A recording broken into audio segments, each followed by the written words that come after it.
नमस्कार दोस्तों, मैं सोनम जैन और आप सभी देख रहे हैं सोनम जैन की कहानियाँ। और आज की कहानी है मेरी बेटी की शादी।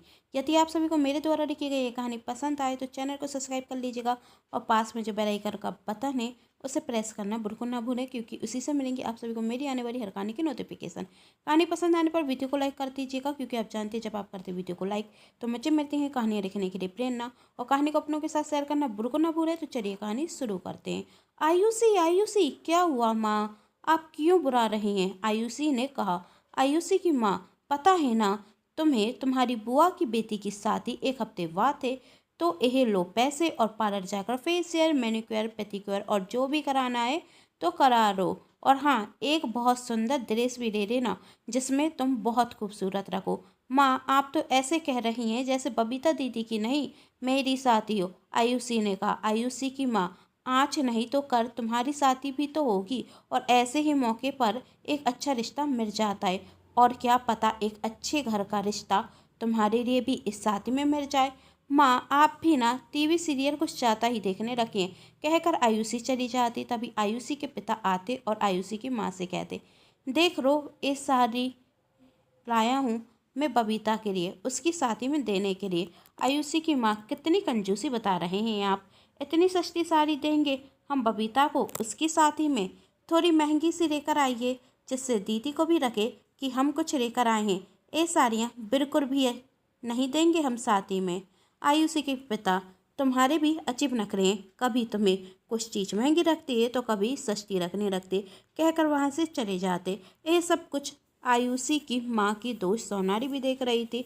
सोनारी आयुषी की माँ से पूछती, क्या बात है, ननंद के यहाँ शादी है तो बहुत खर्च हो रहा है, आखिर मेरी कंजूस दोस्त इतना खर्च कैसे कर रही है? कोई तो बात है, वरना तू इतना खर्च करने वाली में से तो नहीं है। क्या चल रहा है तेरे दिमाग में? आयुषी की माँ, तूने सच कहा। तुझे पता है ना बबीता की शादी जिस घर में हो रही है वह घर कितने पैसे वाला है? सोनारी, हाँ तो बबीता का एक तेवर भी है। यदि उसके साथ मेरी आयुषी की शादी हो जाए तो कितनी अच्छी बात होगी ना। हम शादी में जा ही रहे हैं तो वहीं पर मैं सोच रही हूँ कि अपनी ननद से कहकर आयुषी और बबीता के तेवर मानव की शादी की बात कर लूँ। वैसे भी इतने अच्छे घर के रिश्ते किस्मत से ही तो मिलते हैं, और मैं अपनी बेटी के लिए एक ऐसा ही घर चाहती हूँ। और शादी में हम भी मानव को देख लेंगे और उसके परिवार से भी मिल लेंगे, और वह भी हमारी बेटी आयुषी को देख लेंगे और हम सबसे भी मिल लेंगे। यदि हमारी बात बनी तो रिश्ता पक्का कर कर ही लौटेंगे। सोनारी, तो इतनी दूर की सोच कर रखिए, अच्छा ये भगवान का रिश्ता पक्का हो जाए। आयुषी की माँ, सोचना पड़ता है, आखिर एक बेटी की माँ हूँ, अपनी बेटी के लिए हर माँ बाप अच्छा सोचते हैं। सोनारी, तो ठीक है, अभी जा रही हूँ, फिर शादी के बाद मिलते हैं, मिठाई खाने जरूर आऊँगी। आयुषी की माँ के चेहरे पर एक मुस्कान आ जाती है। सोनारी वहाँ से चली जाती है और आयुषी की माँ जुट जाती है शादी की तैयारियों में। आयुषी की माँ ने अपनी बेटी की शादी के लिए बहुत से सपने देख रहे थे। क्या अब वह पूरे होंगे या कुछ और होने वाला था? जानने के लिए कहानी को आगे बढ़ाते। शादी के 2 दिन पहले ही आयुषी अपने परिवार के साथ अपनी बुआ के घर जाती है, जहां वह पायल को देखकर बहुत खुश होती। पायल आयुषी के चाचा जी की लड़की थी। दोनों थीं तो चचेरी बहनें, लेकिन सगी बहनों से भी ज़्यादा प्यार था दोनों में। आयुषी की माँ, दोनों बहनें मिली नहीं कि इनका बचपना शुरू हो गया। धीरे धीरे समय निकलता गया और आज शादी का दिन था। आयुषी की माँ आयुषी और बबीता के देवर मानव को किसी तरह मिलवाती। आयुषी के साथ पायल भी जाती। तीनों में बहुत बातें होती। शादी होने के बाद आयुषी की माँ सोचती है, अब आयुषी की बुआ से बात करती हूँ कि आयुषी की शादी की चर्चा बबीता के देवर मानव से चलाएं। लेकिन उसके पहले ही आयुषी की बुआ कहती कि बबीता के ससुराल वाले कह रहे हैं कि उन्हें मेरी भतीजी बहुत पसंद है, और वह उसे अपने घर की बहू बनाना चाहते।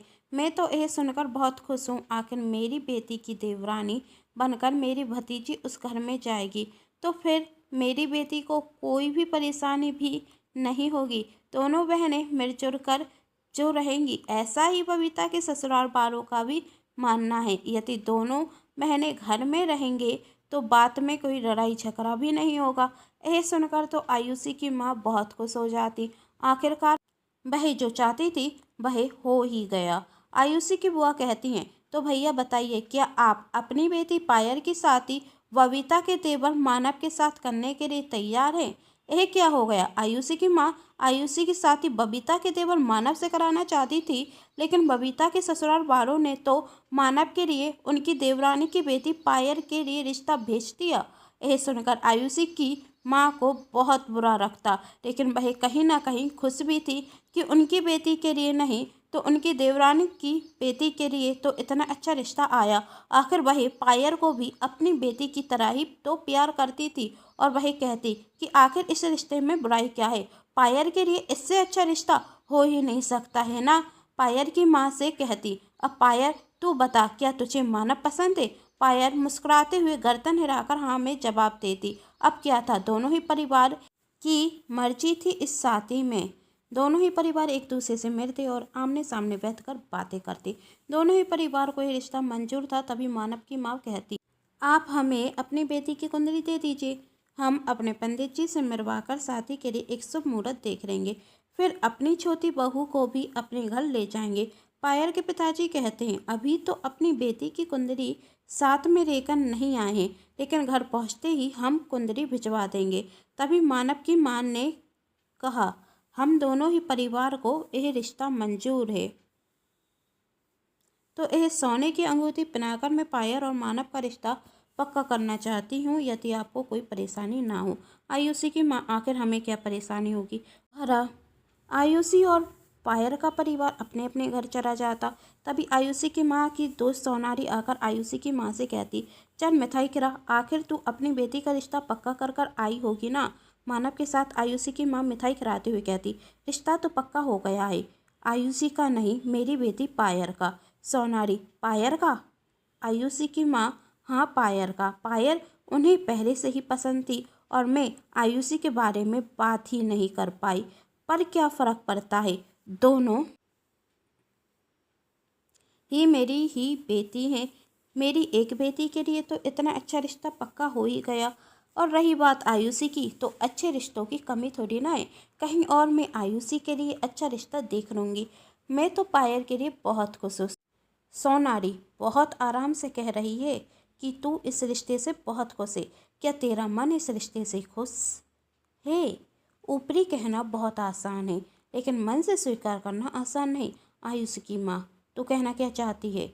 आखिर पायल मेरी बेटी है और मैं अपनी बेटी का रिश्ता बबीता के तेवर मानव से कराना चाहती थी, तो क्या फ़र्क पड़ता है कि रिश्ता आयुषी का हुआ हो या पायल का?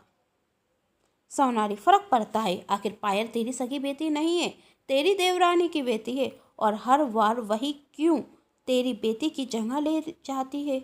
आयुषी की माँ, तू क्या कह रही है?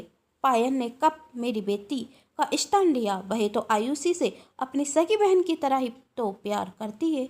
आखिर दोनों को देखकर कौन कह सकता है कि दोनों चचेरी बहनें हैं? उनमें तो सगी बहनों से भी ज़्यादा प्यार है। सोनारी, इतनी भोली भी मत बन, तू इस घर की बड़ी बहू है और सबसे पहले तूने ही तो इस घर को वंश दिया। आयुषी पायल से बड़ी है, लेकिन सभी पायल को प्यार जाता करते हैं, आयुषी को क्यों नहीं? हमेशा हर कोई पायल की ही तारीफ क्यों करता है? चाहे वह पढ़ाई हो या कोई और काम, हमेशा परफेक्ट पायल ही रहती है सभी की नज़रों में। किसी ने तेरी बेटी आयुषी की तारीफ की, और एक तू है जो हमेशा कहती फिरती है मेरे लिए पायल और आयुषी में कोई अंतर नहीं है, दोनों मेरी बेटियां हैं। मूर्ख है तू। तेरी देख, तेरी देवरानी ने क्या चाल चली, और उसने तो पहले ही अपनी ननद से बात कर ली होगी पायल के रिश्ते के लिए, वरना वह हमारी बेटी आयुषी को पसंद क्यों नहीं करते? आयुषी पायल से ज़्यादा सुंदर है, आखिर ऐसा क्या है उस पायल में जो हमारी बेटी आयुषी में नहीं? और तू ही बता, तू हमेशा तो दोनों को बराबर समझती है, क्या तेरी देवरानी दोनों को बराबर समझती है? आयुषी की माँ, हाँ मेरी देवरानी भी आयुषी से उतना ही प्यार करती है जितना वह अपनी बेटी पायल से करती है। हम दोनों ने कभी भी एक दूसरे की बेटी में अंतर नहीं समझा। सोनारी, सच में मूर्ख है तू। यदि तेरी प्यारी देवरानी पायल और आयुषी में अंतर नहीं समझती तो इस शादी के लिए कभी भी हाँ नहीं करती। आखिर आयुषी बड़ी है पायल से और बड़ी बहन के होते हुए छोटी बहन की शादी कैसे हो सकती है। यदि आयुषी उनकी खुद की बेटी होती तो वह अपनी बड़ी बेटी के होते हुए छोटी बेटी की शादी के लिए हाँ कर देती, नहीं ना। और वहाँ पर तेरा पूरा परिवार था, लेकिन किसी ने कहा कि बड़ी बहन के होते हुए छोटी बहन की शादी कैसे हो सकती है। सच में मूर्ख है तू।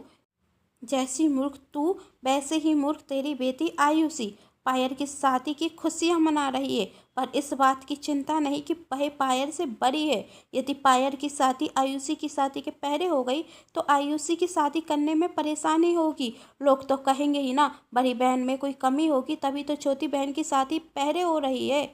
और क्या कहती है तू, पायल आयुषी से सगी बहन की तरह प्यार करती है। यदि यही सच है कि फिर पायल ने ही क्यों नहीं कहा कि मेरी बड़ी बहन के होते हुए मेरी शादी कैसे हो सकती है। अपनी दोस्त सोनारी की बातें सुनने के बाद आखिर आयुषी की माँ का क्या फैसला होगा।